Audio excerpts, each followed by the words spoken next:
Hello and welcome to another edition of Interview with DJ Nocturna. If you're watching on my YouTube channel, please like, subscribe, and share and comment if you like this video. Well, my guest, and I've been waiting to do this for a while, is an international latex burlesque performer and artist. She just released her solo music career, releasing her two singles, Deadly, late 2021, and her latest one called The Gun. Please welcome the sensuous, beautiful, and the baddest of the bad, Ashley Bad. Hi, thank you so much for having me. I'm so excited to be here. I know, I just love your name, Ashley Bad. It matches so much, you know. I mean, you gotta be badass, you know what I'm saying? Thanks. Yeah, it's something that I chose in high school, and be careful what the type of name you choose when you're a kid, because it'll just get stuck with you for the rest of your life. I mean, isn't that true? You know, when I got my DJ name Nocturna, I was thinking of all these different names to call myself, and I pondered with so many. There was one I think I wanted to do called Rigor Mortis, and they go, "You don't want to be called Rigor Mortis. You're gonna be stuck forever. You know, stuck in a dead position." I go, "That's true. I better not do that." So I figured, how about Nocturna? And then I think it was a friend of mine and my brother. We kind of collaborated the name, and I go, "Yeah, I love the night." I go, "Totally." So now I can only play at night. So, I don't know I if love that's that. true.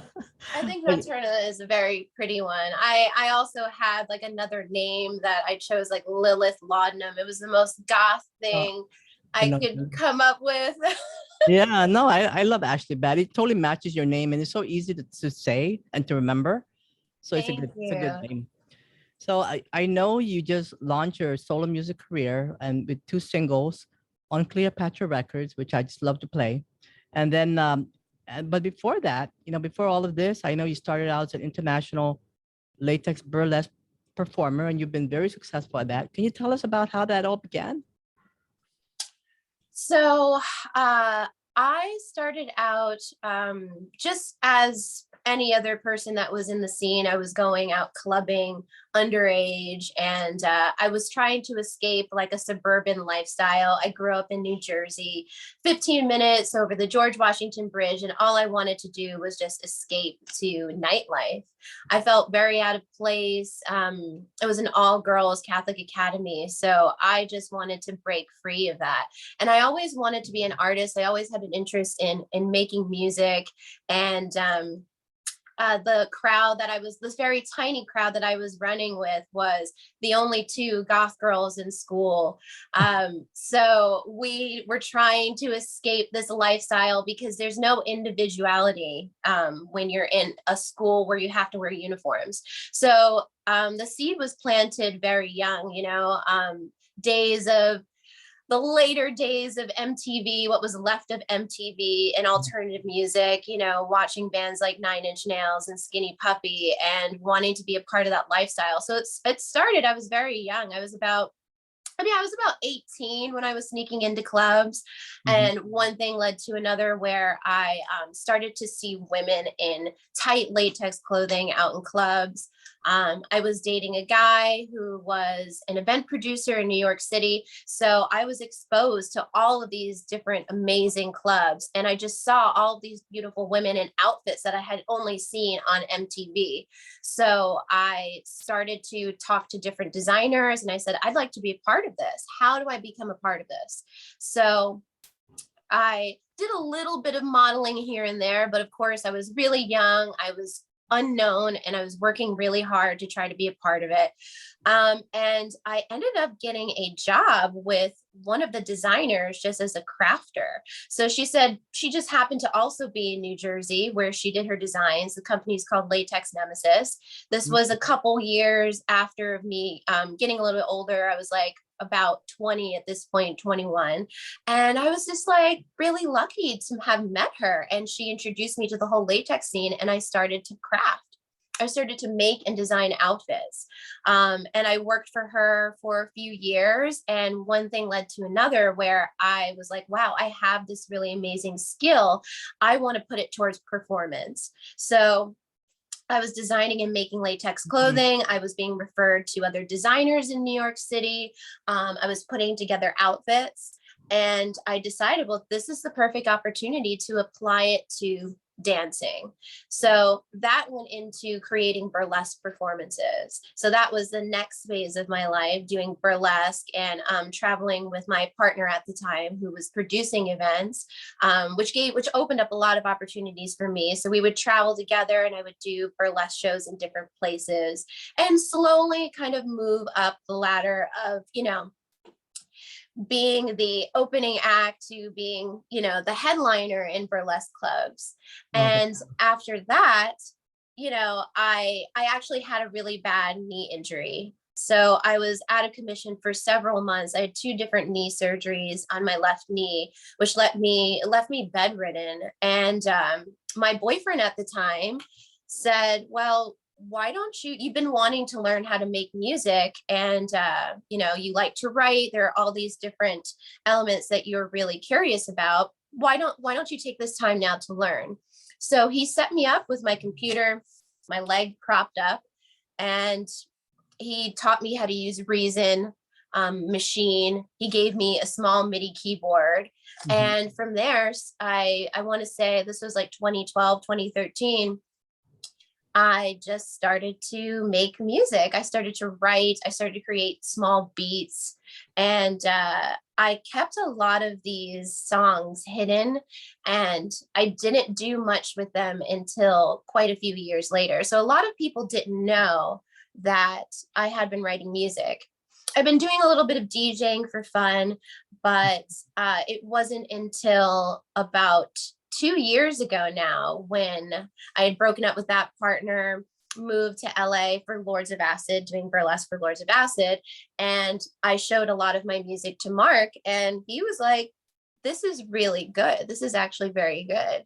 And he helped me finish a lot of these songs. He was really an amazing producer. And it was like one thing led to another, and this is how it all started to come together over the past couple of years of me finishing these songs and putting them out. Yeah, I know we met at I met you and Mark at the Darkness in Hollywood event at St. Felix in Los Angeles, and that's such also an awesome event, and you did such a great performance as well. Your set and everything. Thank you. I was like, oh, she I know she performs for Lords of Acid. I didn't know she was also a DJ. So that's amazing. I didn't even know that you wrote your own stuff too as well early on. That's amazing. Yeah. For a while, before I decided to put out any music, before working with Mark, I was working kind of side by side with my ex-partner, who was a DJ. So of course he taught me how to DJ, and I was applying occasionally like live beats. I would be playing live beats with a controller while he was DJing or while I was DJing. So I was doing that for a few years. Yeah, but I was doing DJ gigs, only small things here and there, because I was doing it for fun. It wasn't my truest passion. I think that there are a lot more talented people like yourself who do this for a living. And for me and for Mark, it's more like just for fun, know? Well, you got so many different talents. I mean, oh, thank you. I know you were also performing for the Voluptuous horror of Karen Black. Yes. And that's just so amazing. Did you know that I used to play their music? I still do. But when I first, I love their name, the Voluptuous horror of Karen Black. Me too. Kembra, right? The founder. Yeah, Kembra Fowler. Yeah. Yeah, she is totally amazing, and I know she's a visionary, and she saw that in you. She was actually the first person to tell me I should start a band. So she's a huge influence on me, actually. I saw her play a show, it must have been 2010 or 2011 at Webster Hall. And she made an announcement on stage during her show. And she said, if anyone, man or woman, wants to be a part of the Voluptuous horror of Karen Black, you can be. Find me, talk to me. And that's exactly what I did. Wow. I did everything I could to try to talk to her. And I told her that she was such a big inspiration of mine. And she said yes. She actually said yes when I found her, like after a show. And it was so exciting for me because she has this theory that she follows. It's like her philosophy called availabilism, making use of what's available to her. And that's something that I've done for years, because when I was a kid, you know, not having much money, and, you know, I didn't know how to create. I always felt like, well, how am I supposed to create something without nothing?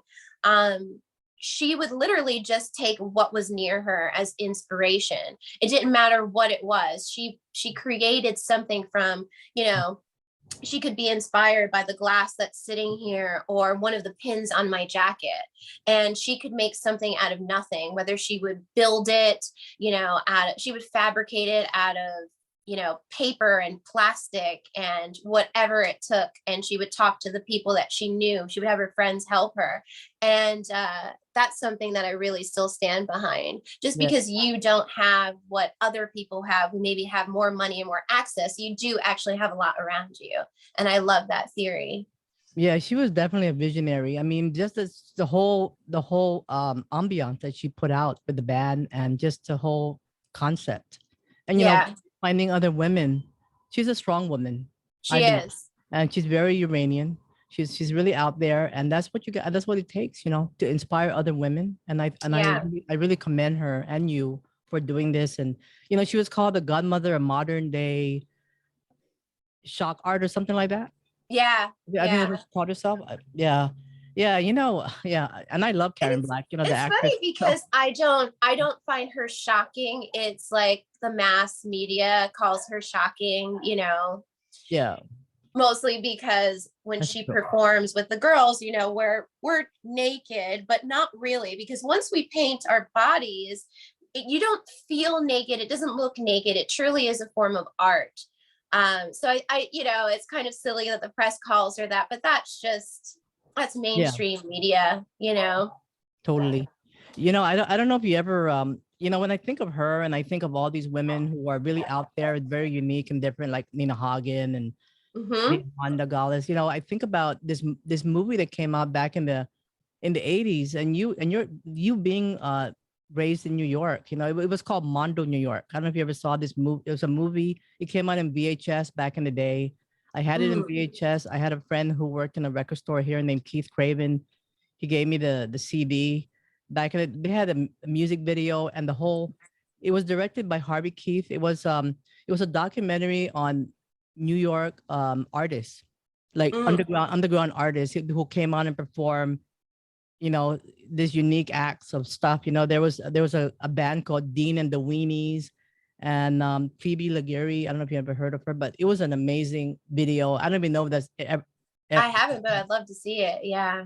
I should send you the link to one of her the video. It's just amazing. I mean, I wish I could still get that on VHS. It was on I mean on I wish I can have it on DVD, because it was in VHS, and I don't even know if it's around anymore. Yeah. Yeah, that would be great. The New York underground music scene and the whole club kid scene is such a huge influence on me. And it's Yeah. like, you know, I was very lucky to kind of be raised by like the best society of artists that I could possibly think of. You know, it's just so much creativity comes out in New York. Yeah, definitely. So I know you're also performing, and I know it's coming up. There's a concert, right? There's a performance with Lords of Acid coming up. Yeah, we are still waiting on the dates. There's supposed to be a tour happening, a national tour, but because of the pandemic, it keeps getting pushed ahead further and further. So yeah, so we're still waiting on those rescheduled dates. Yeah. So how did you get into the Lords of Acid? You know, performing for the band. So that was accidental. I had met Praga Khan and his wife a couple times in New York City, but hadn't gotten to know them until Mark was referred to them through a friend, Mhm. actually, and ended up, you know, just through a referral getting the Oh, yeah. gig. And he mentioned my name. He said, you know, my partner, it does burlesque, if you'd like to meet her. So we ended up meeting them in London. I went to go see Mark there while he was touring with the Wonder Stuff.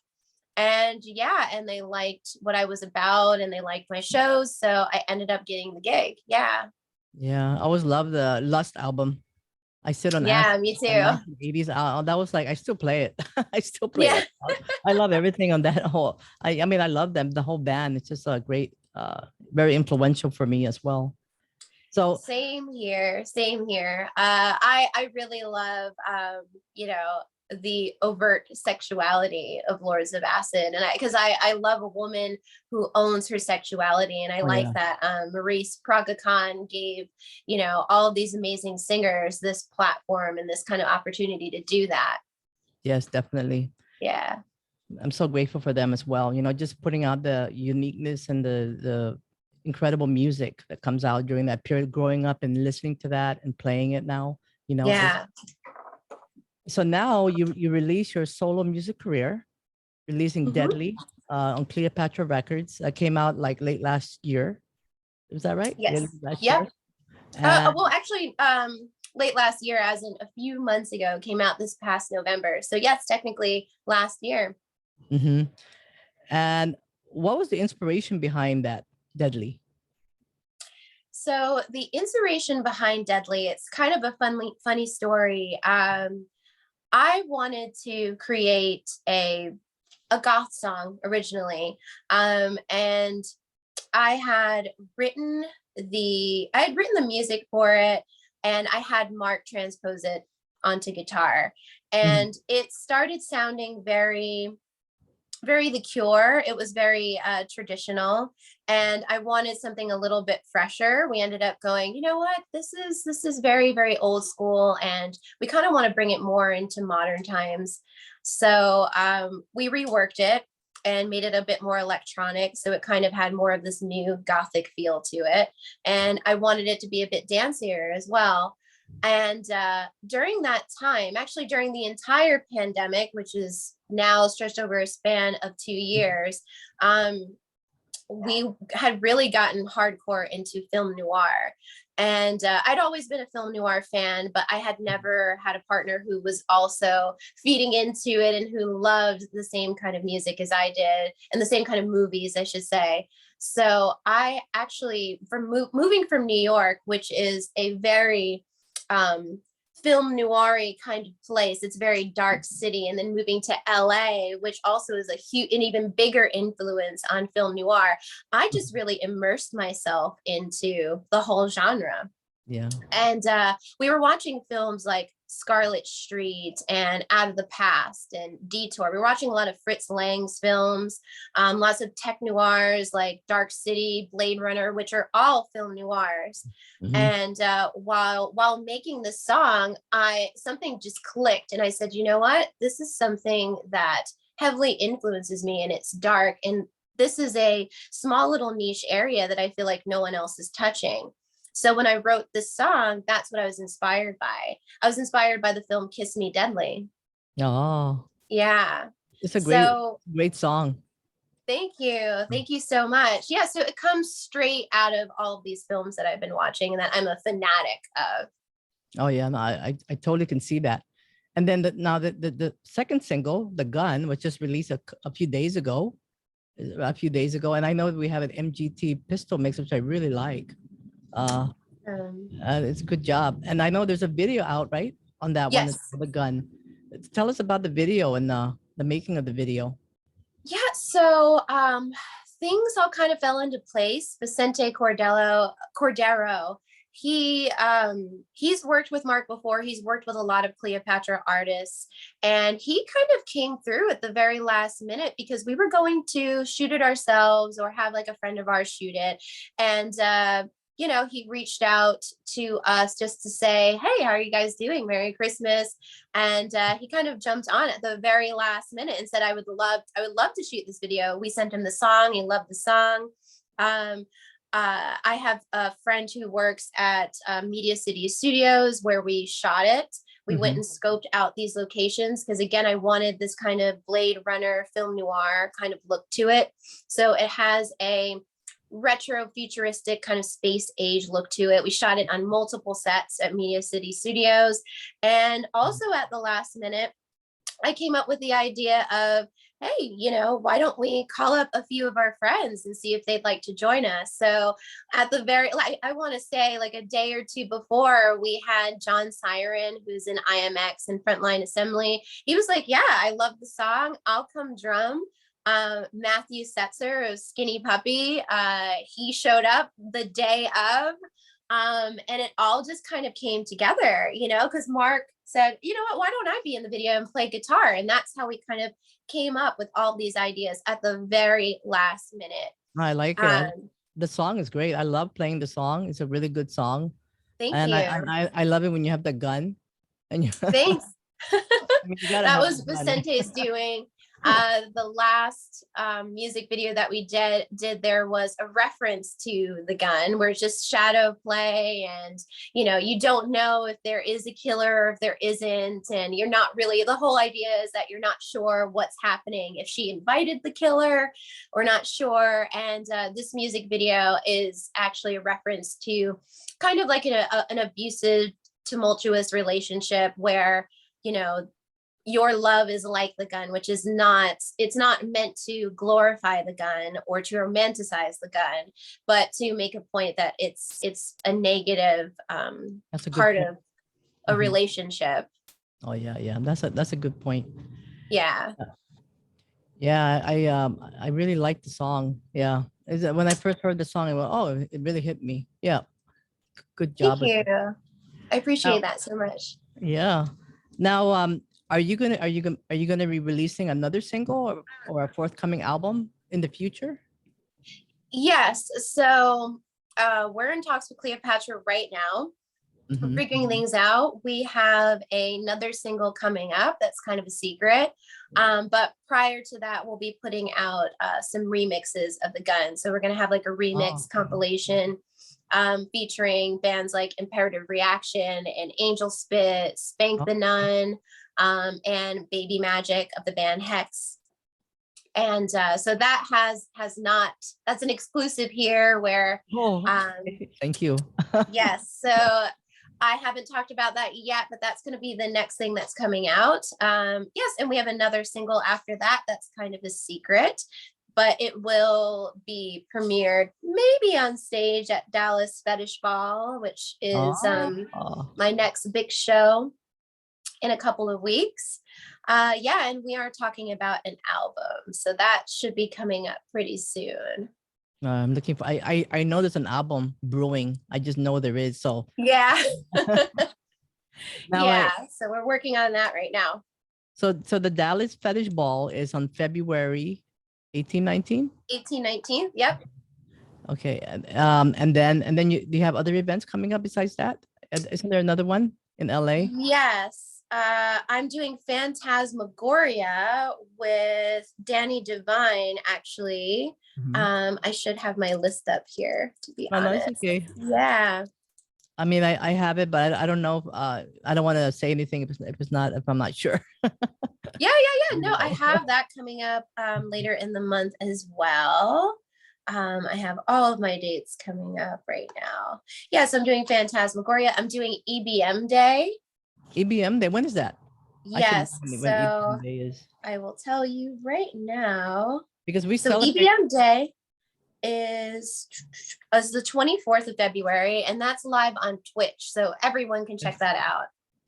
We actually do that here in Hawaii as well, EBM Day. I mean, that's that's everywhere, right? They do EBM Day. Yeah, it's international. It's 242 Day. Yeah. This is before the pandemic, of course. So I don't know what we're gonna do for that one. It's coming up really soon, actually. Wow.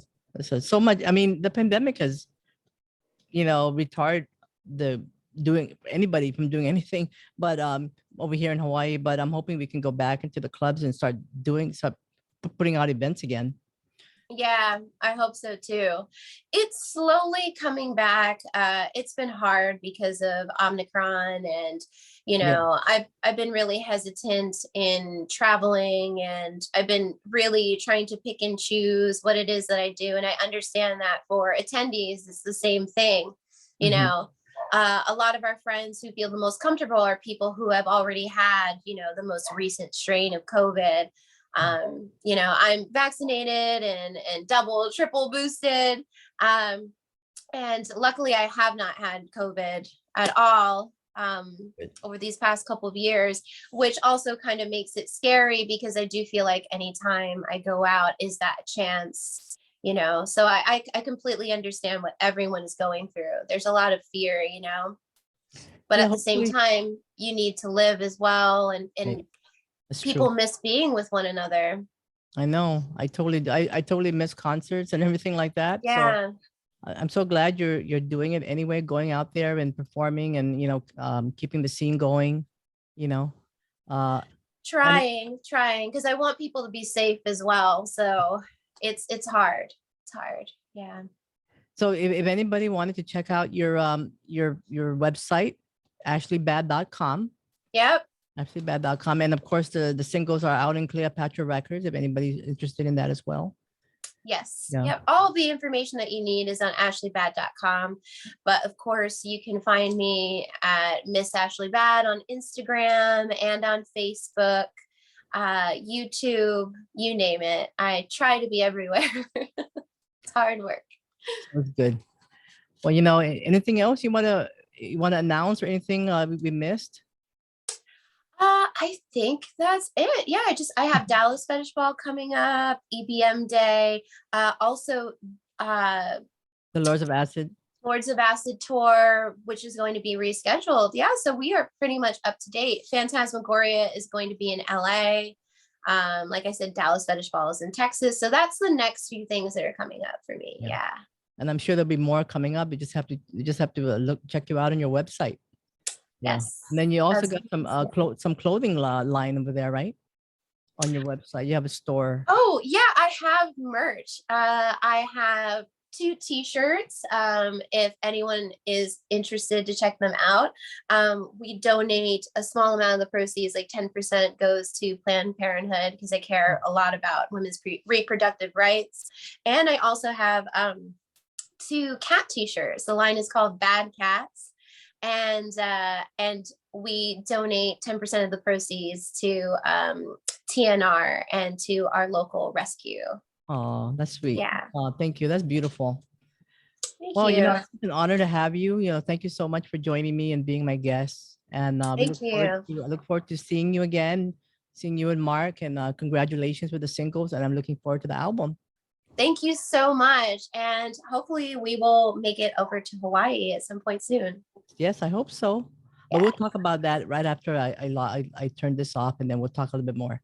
All Okay. right. Thank you, Awesome. Ashley Thank you so Bad. much. Thank you. Okay, let me stop this one.